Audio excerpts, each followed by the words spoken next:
Well, Vicente Ulive is a Venezuelan writer and author of I Killed Simon Bolivar. Vicente, welcome to the program. Good morning.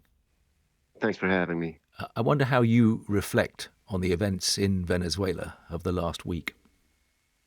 They are very complicated, and they are, I would say, even catastrophic when you ascribe them inside of the recent history of Venezuela.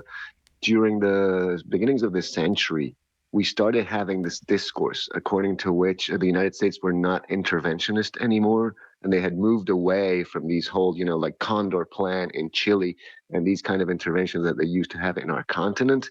And we were under the impression that, especially during the Obama years, that they were going to let us just fade away into socialism and use it as an example and say this is why you don't do this because you're going to wind up as Venezuela. So the image of the United States had been a little bit reestablished inside of Venezuela, and that's why you could have actors like Maria Corina Machado, who is very close to the United States, and not be impacted by this image of coaxing the United States, because now they were the good guys and they weren't going to intervene. With what they just done, this image has been completely shattered, and it will move the Latin American left to a radical position in the times to come. The violence, the humiliation of the event, and just the rashness of it all. And I'm not saying that I think Maduro should have stayed in power. Let's be clear about that. Maduro was a horrible dictator, and we're all very happy to see him leave.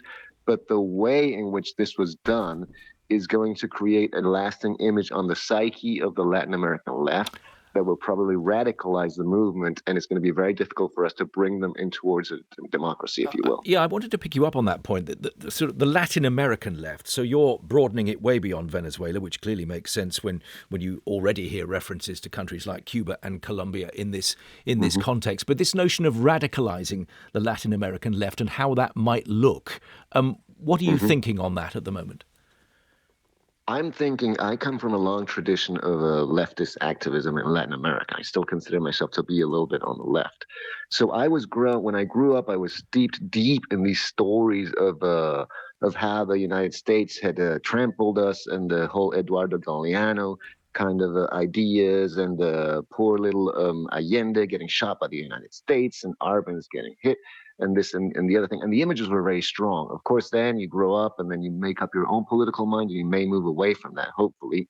But the image of having Nicolas Maduro humiliated and being shuffled down New York, and the gloating on the United States, and all the contradictions that are obvious in this action and not acting in other places, is going to create a lasting effect in Latin America. The only way this can have a positive outcome is if everything that the United States promises pans out. If they do bring broad democracy to Venezuela, freedom and the likes, then people will probably be able to say it was a good thing. And there's still time for that to happen, isn't there? There is, but if you know that the history of Venezuela and the history of the Bolivarian Revolution, they're very good at negotiating. This is not the first time we've had a difference that have passed through negotiation tables, like in the Dominican Republic and Mexico and Colombia. And every time they're very good at giving you token things and then taking them away. This is not the first time through dialogue that we have managed to get political prisoners freed. And what has happened in the past is that they wind up in jail 2 months later when the world moves on and the pressure is off the Venezuelan dictatorship. James, by all means, come in with a thought or a question, then we can broaden the conversation. And I should say Gaia Vince has now joined us. Welcome, Gaia. Very nice to see you. Oh, it's great to be here, and huge apologies for running a little late. I will introduce you more broadly in a moment. But James, come in with a thought. Yes, thank you very much. I mean, it's fascinating to hear your reflections, Vicente. I mean, I wanted to ask, I was actually, while I was waiting to come into the studio, reading an interview with the former director of the CIA, William Burns, who's talking about this, was asked about this in the interview.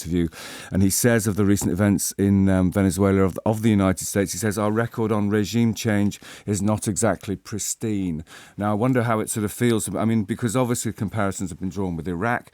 I mean, but how, and the way that turned out 20 years or so ago. But how does it feel for you looking on as a Venezuelan living outside the country? How do you see the sort of the future in the next 3-5 years? Yes, well, what is very frustrating for Venezuelans, especially Venezuelans that are fighting for liberty, is all this talk about petrol.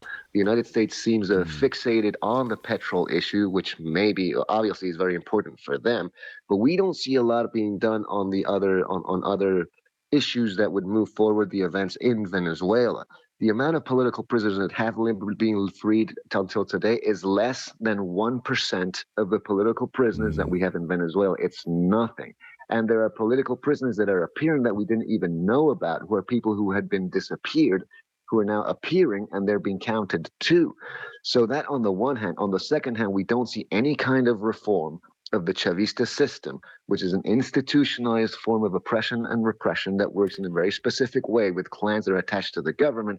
And what we want to see is that being dismantled. So Venezuelans will not consider that anything has been done to improve our country as long as there are three things that are not done. The first one is the freeing of all the political prisoners. The second one is being able to go back to the country for the people that are outside of Venezuela, like me. We can't go back. And the third one is getting back our judicial system and an electoral system to maybe be able to do elections in the future.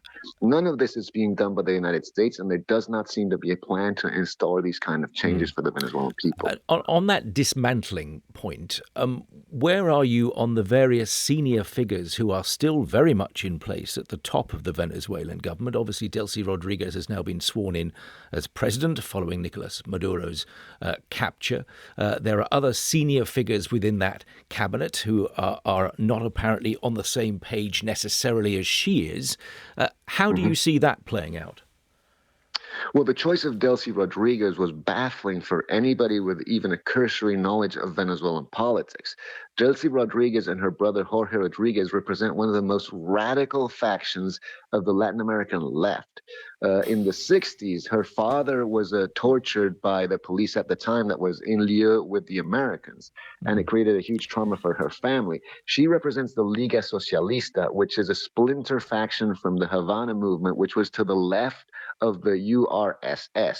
These people believe in the eternal revolution and the 1,000 Vietnams theory of Che Guevara. But President Trump thinks he can do business with her, apparently. That is very, very strange for anybody that knows Venezuela. It's very strange that this proposition is kind of preposterous. But she's not even the worst one in there. Then you have Diosdado Cabello. So the way that the Venezuelan government is structured is by clans. There are these different clans that hold power and are attached to power through different actors. So you had the late Tariq El Alsaimi, for example, represented the Arabic clans. Then you have Diosdado Maduro, who represents like the violent street thugs. Delcy Rodriguez represents the institutional side, and she holds the purse. And you also have the military standing on the sideline. All these clans are vying for power. They do not like each other. Between Delcy and Diosdado Cabello, who again holds the paramilitaries and is one of the most violent persons in the country, there's a lot of difference. So for any Venezuelan, will tell you that as long as Diosdado Cabello is there, we will consider absolutely nothing has changed. This is a violent person who has tortured our friends and put them in prison, and everybody knows him very well. As long as those people are in power, Padrino Lopez too, the director of the military, we will consider that nothing has changed. So even though Delcy seems to be doing these apertures or overtures towards the United States, as a Venezuelan, we know that in 2 or 3 months we might just go back to business as usual, and that's what we fear. Guy, I've allowed you to draw breath, and I know you're engaged in the conversation. By all means, come on and have a word with Vicente if you wish. Hi, Vicente. Yeah, I visited Venezuela sometime when Chavez was in there, and I know that. From talking to friends there, how terrible it's been. It was pretty bad then. I mean, I think it's hilarious that Trump, who is eroding democratic norms in his own country, his own regime, is promising anything in Venezuela. But I think really what this is the kind of the last gasp of petrostate imperialism in the face of the new era's electrostate dominance. 2 years ago, nations agreed to transition away from fossil fuels, to triple renewable energy deployment. And this is a huge threat to the old oligarchies and to the fossil fuel interests, and that's exactly what this is about. And I think it's too late for Trump. That's when this invasion or intervention or whatever it's being euphemized as took place, it actually had very little effect really on oil prices, which was a bit surprising. And what that really says to me is that the demand is already being destroyed for oil. And we are already seeing a decline in that demand. So even without the enormous issues with the type of oil that Venezuela has, the infrastructure problems, the cost, all of that, I think it would be absolutely extraordinary if this even worked. I mean, you're echoing a point, and you weren't in the studio when we played it out, but you're echoing a point made by the president of Colombia right at the start of this conversation, who also put it in that context of fuel and oil and the kind of materials that people are using to make power. Well, I think this is a moment really for South America to decide whether its mineral extractions are going to be used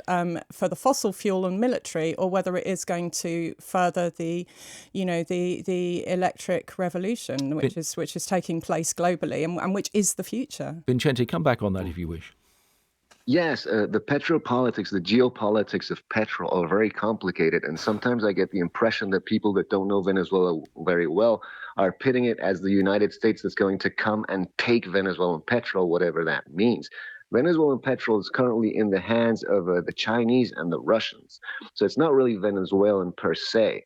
In 2008, Hugo Chavez, during the oil boom, contracted one of the dumbest loans that we did with China, which we are still paying. So during an oil boom, we contracted a huge loan, which is part of the reasons why the country is broke. And so for Venezuelan petrol, we produce about 1 million barrels a day, a little bit less than that. Half of that, 500,000 barrels, go directly to China, and half of that, 250,000, are free because we are reimbursing this debt contracted in 2008. So that leaves only 500,000 barrels. Then there's Cuba, who takes about 30,000, and other accords that we have. So the Venezuelan petrol isn't really in the hands of Venezuela. There is this international move, and it does seem that Trump idea in the continent is trying to get the Chinese and the Iranians out of the continent. That's a different discussion.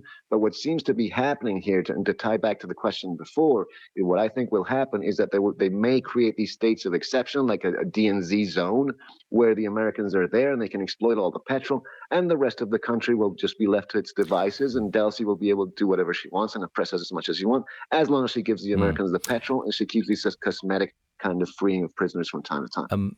Russia was mentioned by Vincente a moment ago. James, how does this look to the Russians, do you think? Well, that's a very good question. I mean, the Russians have obviously given their condemnation of it and called it a breach of international law. The United States action, a bit rich for some people, considering the way that Russia's conducted itself in Eastern Europe in the last few years.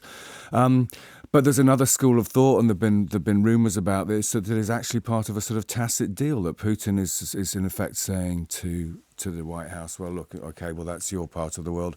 Let us get on in our part of the world. So we'll see. This may be the kind, we've heard the phrase spheres of influence used a lot in the last few days. We'll have to see how this develops in the next 12 or 24 months.